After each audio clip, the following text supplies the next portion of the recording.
इंदौर में अवैध रूप से संचालित हो रहे वृद्धाश्रम पर बुजुर्ग के साथ हुई मारपीट के वायरल वीडियो की पड़ताल में पता चला कि राजनीतिक और कई लोग भी इस आश्रम में आते जाते हैं। बताया जा रहा है कि पूर्व में जिस स्थान पर आश्रम बनाए हुए वहां पर शौचालय था। अवैध रूप से कमरे और बड़ी दीवार खड़ी करके खुले में वृद्धाश्रम का निर्माण किया गया।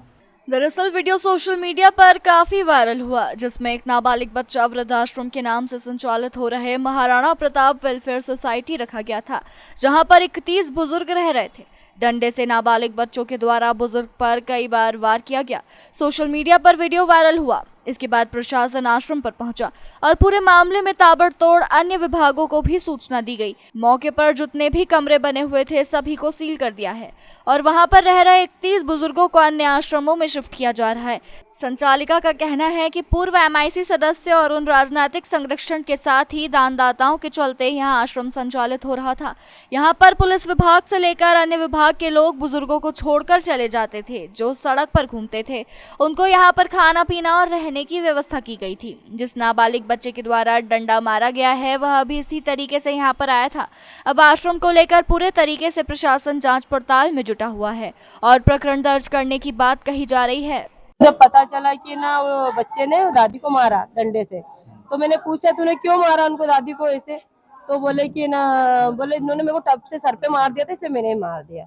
फिर मैं इसको थाने लेके गई रात को। थाने में ना मैंने बोला सर ऐसे ये चीज है, वो वीडियो भी वायरल हो तो मैंने वीडियो मेरे को ये संज्ञान में था कि वीडियो भी है कुछ भी है करके, जो संज्ञान में आया वो गलती है बच्चे की। मैं 100% गलती है, क्योंकि आज मेरे को कोई टच करेगा तो मेरे को बहुत दुख होगा और मैं आज इनको रख रही हूँ, खिला रही हूँ, सब कुछ कर रही हूँ, तो आज इनको कुछ होगा तो मेरे को बहुत तकलीफ होगी। किस आधार पर आप इसको संचालित कर रहे थे, जो आश्रम संचालित हो रहा ये जन सहयोग से हो रहा था। कोई रजिस्ट्रेशन हाँ, रजिस्ट्रेशन है।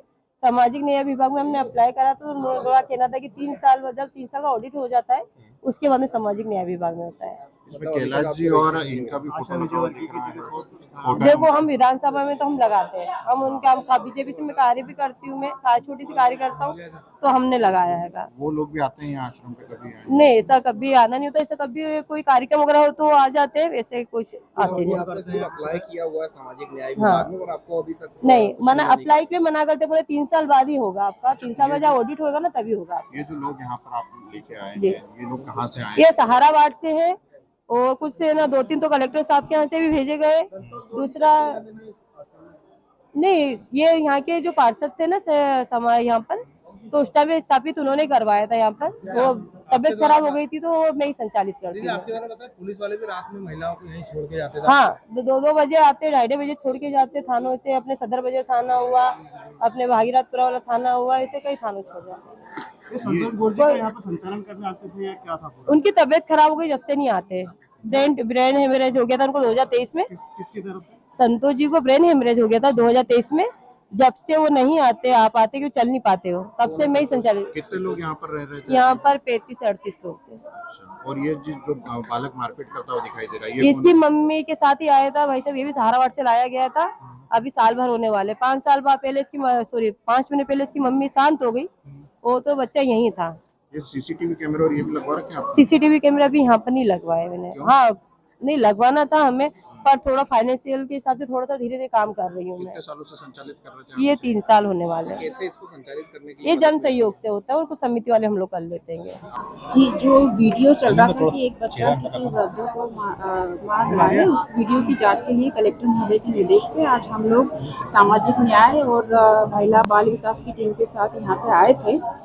जब यहाँ पे प्रारंभिक जांच की तो ये पाया कि ये जो वृद्धाश्रम है ये बिना वैधानिक अनुमति के संचालित हो रहा था, इसलिए कलेक्टर महोदय की अनुमति और निर्देशन के अनुक्रम में इसको सील किया जा रहा है। और उससे पहले यहाँ पे जो वृद्ध हमें मिले थे उनको हम मान्यता प्राप्त वृद्धाश्रम में शिफ्ट करने की कार्रवाई कर रहे हैं। क्या वृद्धों से कोई बातचीत हुई? उन्होंने बताया इस तरीके के पहले भी उनके साथ में कोई कृत्य हुए?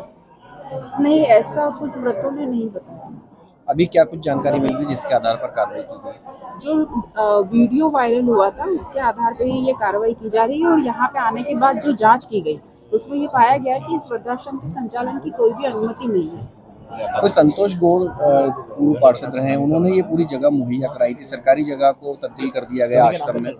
जी संचालिका ने प्रारंभिक पूछताछ के दौरान ये बताया है कि ये जो यहाँ पे जो भवन आपको दिख रहा है ये पहले सुलभ कॉम्प्लेक्स का कोई परिसर था और 3-4 साल पहले इसको सुलभ कॉम्प्लेक्स के रूप में से हटा के परिवर्तित करके तत्कालीन पार्षद जो MIC मेंबर भी थे उनके द्वारा ही उनको ये वृद्धाश्रम संचालन के लिए दी गई है। मतलब बिल्डिंग परिसर सुलभ दिया कॉम्प्लेक्स को आश्रम में तब्दील कर दिया। जी अभी किस तरीके की इस पे कार्रवाई और होने वाली है? अभी हम जो हमारे यहाँ पे वृद्धजन है उनको शिफ्ट करने के पश्चात यहाँ पे वृद्धाश्रम को सील करने की कार्रवाई कर रहे हैं।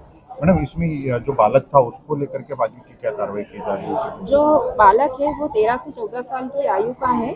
उसको हम लोगों ने महिला एवं बाल विकास अधिकारी को यहाँ पे उनकी टीम को बुला के CWC को सौंपने और अनाथ बच्चे के रूप में जो भी उनकी वैधानिक कार्रवाई है इसके संरक्षण की उसके लिए कार्रवाई कर रहे हैं। क्या दिमागी तौर पर किसी तरीके की परेशानी है बालक को? अभी तो प्रारंभिक रूप से ऐसा कुछ कहना मुश्किल है। सील कर दिया मैम? सीलिंग की कार्रवाई चल रही है। अभी हम लोग जो वृद्ध हैं यहाँ पे उनकी शिफ्टिंग की कार्रवाई लगभग कितने वृद्ध यहाँ पर रह रहे हैं? 31 आप लोग कहाँ शिफ्ट कर रहे हैं इनको? निधि वर्मा SD मलारगंज। शिफ्टिंग कहाँ कर रहे हैं? इनको पितृ पर्वत पे जो निराश्रित वृद्धाश्रम है गणेश उत्कर्ष सेवा समिति का जो वृद्धाश्रम है, आशा निलय जो राऊ में एक सामाजिक न्याय का संस्थान है और MYH जो जिनको चिकित्सा